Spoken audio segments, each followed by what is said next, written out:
Hi everyone, in this video I'm going to talk about Lagrangian and Hamiltonian formulations of mechanics starting right from the Newton's laws.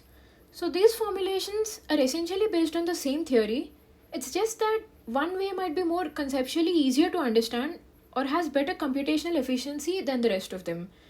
Here on the screen is a common mechanical problem of a spring mass system, and all of these schemes are just a different way of formulating the same problem. In all of these, the domains of validity and even the predictions that they will make are identical. So without further ado, let's get into the details. By the way, these are the three scientists who have played a significant role in the development of these methods. So I'll be starting with Lagrangian mechanics. As I said earlier, it is just a reformulation of the same problem and it relies on the principle of least action. So let me give you an example. Consider a point particle of some mass m which is moving along the x-axis under some potential v as shown here. Then according to Newton's second law, the equation of motion of this particular particle should follow this. Let's say we have the initial state variables of positions and velocities as x and x dot. Then we can compute the position and velocity at some further time, ti plus delta ti, using this equation. And we can keep repeating the process to inch forward to ti plus 2 delta ti and so on. So this can be generalized to more than one particle and more than one dimension. Now that we have seen the Newtonian scheme, the same problem in Lagrangian formalism is posed in a very different way. As can be seen on the screen, the Lagrangian formalism asks what actually distinguishes the actual path, this one, taken by the particle from all the other possible paths connecting the end point and the initial point. So that is Lagrangian formalism, and the function L is usually defined as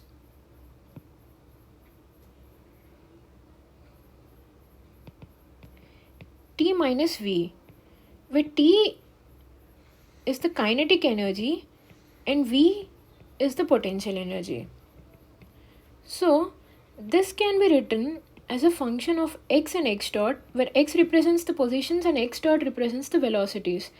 This is generalized as q and q dot, where q is the generalized position and q dot is the generalized velocity. As I said, this formalism depends on the principle of least action. Let us see what action is. It is usually denoted by s and is given by this. As you can see, s is a function of a function, hence it is called a functional. So the classical trajectory taken by the particle is the one in which s is minimum. As can be seen here, in all of these cases, the path that the particle will take is the one in which the action is less. So this is called the principle of least action. So if both the schemes, both the Newtonian and the Lagrangian schemes, solve the same problem, then why do we go through all of this pain to learn this? Well, it does have some really important advantages. So before we go to the advantages, this is the most celebrated Euler-Lagrange equation. One can derive this by using the Taylor series expansion on the action S. When we substitute L here using T minus V, we'll be getting the Newton's second law again, as I showed here. We'll be retrieving this equation again. So if both of these schemes solve from the same problem, then what is the advantage of the Lagrangian formalism? Well, it so happens that in Lagrangian scheme, we only have to construct a single scalar L, and the equations of motion can be solved by simple differentiation. Whereas in the Newtonian scheme, we have to deal with vectors and it becomes more and more complicated. And one of the most important properties of the Lagrangian formalism is that it is form invariant, which means this condition of least action will not change under any arbitrary change of the coordinates. Whereas the Newtonian scheme actually presumes that the coordinates should be Cartesian. And the other most important thing is conservation laws are actually easily obtained with this formalism. Now that we have seen the Lagrangian formalism and its advantages, let us go quickly into the Hamiltonian formalism. So, the Hamiltonian formalism is often represented as the total energy of the system. T is the kinetic energy and V is the potential energy. So, we can switch between the Lagrangian and the Hamiltonian formalisms by using these equations. As we have seen earlier, L is a function of Q and Q dot, whereas H is a function of Q and P. Q stands for the generalized coordinates and the P stands for the generalized momenta. So as I said, both the formalisms can be switched by using these equations here. So when we do that, the Euler-Lagrange equation, which was in n-dimensional configuration space, will be modified into the Hamilton's equations in 2n-dimensional phase space.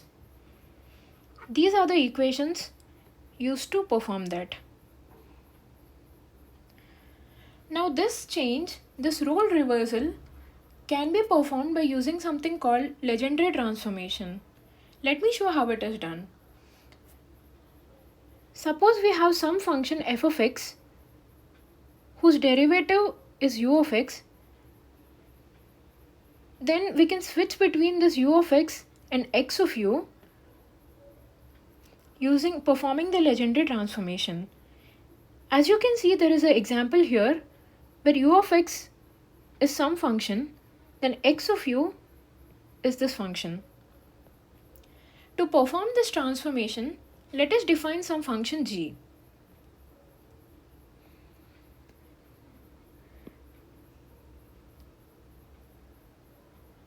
So to invert that u of x to x of u, we have defined this function, and when we differentiate this, we get this, which again comes back to be x of u.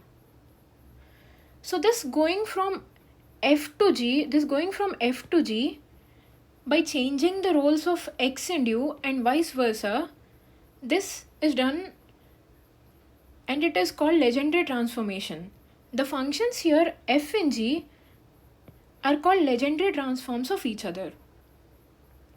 So this Hamiltonian and Lagrangian formulations have some very important property, that is, they let us delve into the realm of quantum mechanics.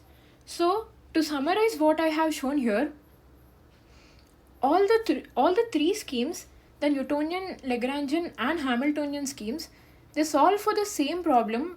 It's just the formulation of the problem is different.